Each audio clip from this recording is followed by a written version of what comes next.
over. Okay. Tell us about your group. Again, we were founded in 1989, and like I was saying, even as a young person, I've always wanted to help people, and especially young folks, especially males, especially troubled males, troubled youth, etc. And I was paired with some kids at the Boys and Girls Club, Colonial Boys and Girls Club in Norfolk, Virginia. I don't know if you know that place. It's since been closed, but they paired me with some of the worst kids in the club, so to speak. And there was a drum set there that no one was using. And so I'm a drummer. I've been a drummer since I was 7 years old. I took the drum set apart and made a drum corps with those kids. And we got a chance to kind of tell our stories, kind of lean on each other a bit, and kind of bring each other through whatever it was that we were going through. And so it was kind of birthed out of that. And since then, it's become more of a youth development program, more so than a mentoring program. It's called W.I.S.D.O.M mentoring? Yes. And C.J. McLemore is our guest. He started this group. Ed?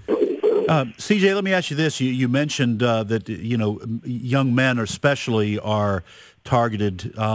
Sometimes it seems as if men in general, young men, I know watching sitcoms and stuff, men are oftentimes, the dads are oftentimes portrayed as buffoons, and a lot of times we seem to forget about our young men. What's the importance of men in a community and in our nation that would lead you to especially target them for mentoring?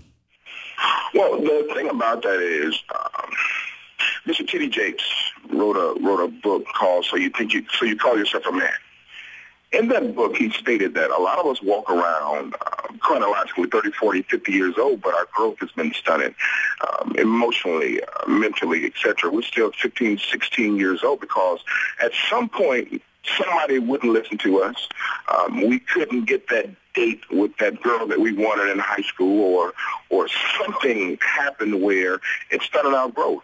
And I think listening to young people is so important because they have so much to say, you can learn from them, especially young men. And being an African American male, I can talk about some of the things that I went through. Even being an educated African American male, where your ideas weren't heard, you weren't listened to, and I think a little bit of that in my community kind of helped garner some of the people to have their growth stunted. There's some guys that when I left for college in 1987, they were at a certain place. I mean, a physical place. I just went back to visit my parents yesterday, and some of those guys were still hanging out under a tree. Again, that was 1987. So I think being able to be listened to, having a forum where they can express themselves freely, and literacy plays a huge part of that, and exposure. Well, I didn't get the last part of that. What did you say, CJ? Literacy plays a huge part in literacy and exposure, being exposed to different things and various different cultures and ways of thinking. I was listening to you guys talk about the Benghazi scandal, etc. this morning, and just kind of thinking that there's some people here in America that don't even know what happened with Benghazi, and that's so far detached from it, it doesn't even matter to them, and that's shameful. No, you're right. Well, I was talking about that with my wife the other day. We were sort of going on what we heard on one of the news channels, and that is, regardless of where you are on the political spectrum, if you don't even, we got Americans who don't even know what. All they know is who's on Dancing with the Stars. Yeah. You know what I'm saying? Or American Idol, and you're going, they're keeping up with the Kardashians, and they don't even know where Washington, D.C. is. Right. You know what I'm saying? It's just, for those people, I say, please don't vote, okay? but I'm saying it's a sad commentary on our culture and our society today when people don't even know what's going on. There are a lot of schools, believe it or not, that don't even teach civics anymore. Kids don't even know what the political system is. That's good. Don't teach civics. Don't teach social studies. Don't teach government. Absolutely. Absolutely. And we're talking to C.J. McLemore. He's the founder of an organization called, it's called W.I.S.D.O.M, right? It is. W.I.S.D.O.M Mentoring, and his focus is on mentoring young men in particular.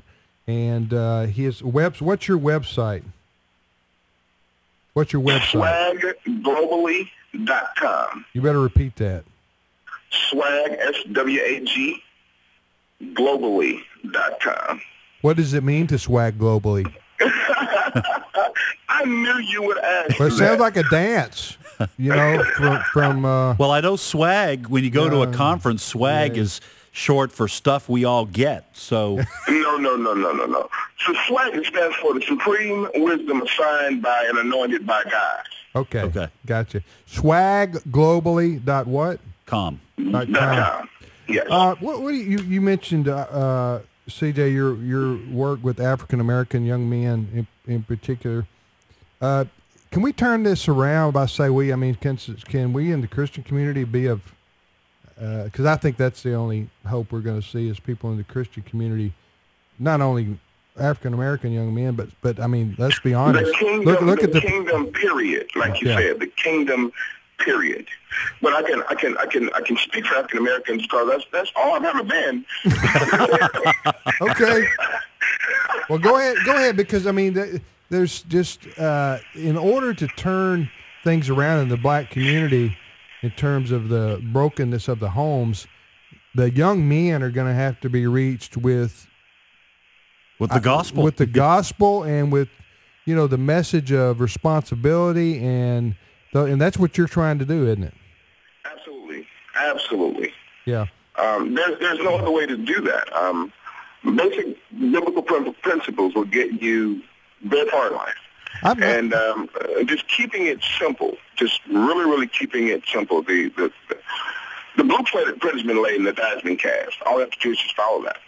Yeah, I'm not trying to, I'm not trying to excuse irresponsible behavior, but I'm saying if all you've ever seen modeled in front of you is irresponsible behavior, you don't even know the difference between responsible and your normal is what I would say should be abnormal, But if that's all you've ever, go ahead. But that's a cross-culture thing. It's not just an African-American thing when you see that, people go with cyclical dysfunctionalists. Right. That's across the board. I see it with the Asian community. I see it with the Hispanic community. I see it with the white community. I see it with the black community, etc. And so just don't kind of stop there. But we have to kind of start in our own front yard, if you will. Yeah. Sweep around your own front door before you try to clean up somebody else's mess. And so that being said, a lot of times we as men, especially in the African-American community, we get blamed for what society has deemed an irresponsibility thing. Yeah. But a lot of times we learn from our first teachers, and that's our moms. And so our moms have to make better decisions as well. Yeah, absolutely. Let me give your website again. We're about out of time here. Swagglobally.com. That's swag with two G's. SWAGG globally.com. CJ McLemore. CJ, do you go around the country doing talks and so forth? Absolutely, I do. Absolutely. Okay. That information is right on the website. And I speak on various things from health and wellness to college readiness and career preparedness. All right, brother. Thank you. God bless you.